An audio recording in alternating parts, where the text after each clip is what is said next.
E aí, tudo certo? Olha, todo mundo está falando sobre inteligência artificial, né? Mas o que é verdade e o que é só papo de marketing? Hoje a gente vai mergulhar fundo nisso, separar o joio do trigo e entender qual é o impacto real dessa tecnologia na nossa vida. Vamos começar com a pergunta que não quer calar, a que todo mundo se faz. Será que a IA vai roubar o meu emprego? Essa é a grande questão. E a preocupação é super compreensível. Mas a resposta, adianto, não é um simples sim ou não. O que a gente está vendo é, na verdade, uma transformação bem profunda no jeito como a gente trabalha. Ok, mas para a gente poder olhar para o futuro, a gente precisa primeiro dar uma espiadinha no passado. Para entender de verdade o que é a IA, a gente tem que desmontar o que talvez seja a maior jogada de marketing no nosso tempo e descobrir uma história que, olha, começou muito antes do que a maioria das pessoas imagina.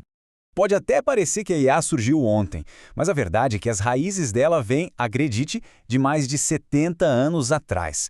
Os conceitos principais, como as redes neurais que a gente vê bombando hoje, nasceram lá nos anos 70. O que mudou de verdade não foi a ideia em si, mas a nossa capacidade de dar vida a essas ideias, com um poder computacional que antes era impensável. E essa frase do Miguel Nicoleles, ela resume a questão de um jeito genial. A IA não é inteligente como um ser humano, sabe? Ela não tem consciência, não tem sentimento, e também não é exatamente artificial porque ela depende 100% da gente, dos dados e da programação que nós humanos colocamos nela. No fundo, ela é um grande espelho do nosso próprio conhecimento. E aqui está o pulo do gato. Inteligência artificial. Convenhamos, é um nome incrível. É sexy, é futurista, é uma obra-prima de marketing. Mas, se a gente fosse usar o termo técnico, o nome de verdade seria algo tipo estatística multivariada. Pois é, não tem o mesmo glamour, né? Mas é isso que ela é, em essência. Uma forma extremamente avançada de encontrar padrões em um volume gigantesco de dados. Beleza. Então, se a IA não pensa de verdade, como é que essa mágica toda acontece? Qual é o segredo? Agora a gente vai entender os dois grandes avanços tecnológicos que fizeram tudo isso ser possível. O primeiro grande salto foi a força bruta, o poder de processamento. As placas de vídeo, as GPUs que estão aí na tela, se mostraram absurdamente rápidas para fazer esses cálculos. E o segundo? O segundo foi uma arquitetura genial chamada Transformer. Foi ela que abriu a porteira para essa IA generativa que a gente conhece hoje. Pensa num Transformer como se fosse um super tradutor. Ele pega a complexidade da nossa linguagem e converte tudo em números, os tais vetores. Cada palavra vira um pontinho num mapa matemático imenso. E isso permite que a máquina entenda a relação entre as palavras simplesmente medindo a distância entre esses pontos. É o seguinte, a IA não sabe o que é Plutão, de verdade. Ela só calcula que no mapa de dados dela a palavra planeta está estatisticamente muito, mas muito perto da palavra Plutão. É basicamente um jogo de adivinhação matemático, uma aposta de qual é a próxima palavra mais provável. Não é compreensão, é probabilidade. Certo, mas se é tudo matemática, por que raios a IA às vezes alucina e simplesmente inventa coisas? Essa é uma pergunta-chave para a gente entender os limites dessa tecnologia. A resposta está toda nos dados.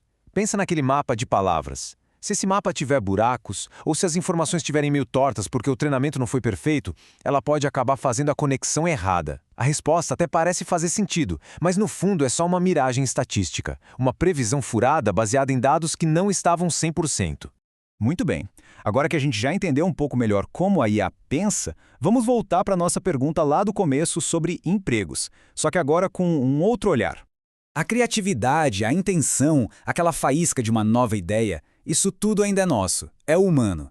A IA é uma ferramenta inacreditavelmente poderosa, mas ela sempre vai agir sob o nosso comando. Ela parte da nossa curiosidade, do nosso direcionamento. Olha só esse gráfico. Fica claro que a IA é brilhante para fazer tarefa repetitiva, aquela coisa chata, mas o impacto dela vai diminuindo quando a gente fala de análise e principalmente de criatividade. Isso não significa o fim do trabalho, gente. É uma redefinição. É a gente se livrando do operacional para focar no que a gente faz de melhor, pensar, criar, resolver problema de verdade. E esses exemplos mostram isso muito bem. O trabalho não sumiu, ele se transformou. O conhecimento do cara da plataforma de petróleo agora é usado para controlar um robô. A experiência do mecânico é turbinada por um diagnóstico super preciso. O roteirista continua sendo o dono da história, mas agora ele tem um assistente para ajudar a começar. A IA não substitui, ela potencializa. E aqui vai um número para a gente pensar: 100 vezes. Desde 1920, A tecnologia ajudou a criar 100 vezes mais tipos de empregos do que existiam. Profissões que hoje são super comuns eram pura ficção científica no passado. A história mostra isso pra gente. A inovação é uma força que cria e não que destrói. Agora, vamos ampliar um pouco o nosso foco e olhar para o cenário global. Porque essa corrida pela IA, ela não é só sobre tecnologia, não. Ela é sobre o futuro do poder no mundo. Basicamente, existem duas grandes narrativas sobre o futuro da IA.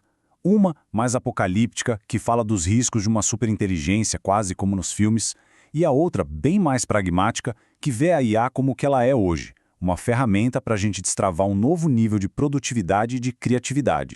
No centro dessa visão mais pessimista está a tal da IAG, a Inteligência Artificial Geral.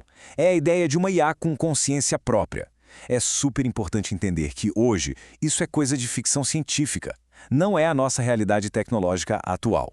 Essa corrida pela IA é a nova corrida espacial. As nações estão numa briga de foice por recursos que são essenciais: poder computacional para treinar os modelos, energia para alimentar os servidores e os minerais raros que são a base de tudo isso. É um jogo geopolítico pesado. No final das contas, a IA vai ser um reflexo de nós mesmos. O impacto dela, se vai ser bom ou ruim, vai depender totalmente das nossas escolhas, da nossa ética, da nossa criatividade. O futuro não está escrito num código de computador, ele está nas nossas mãos.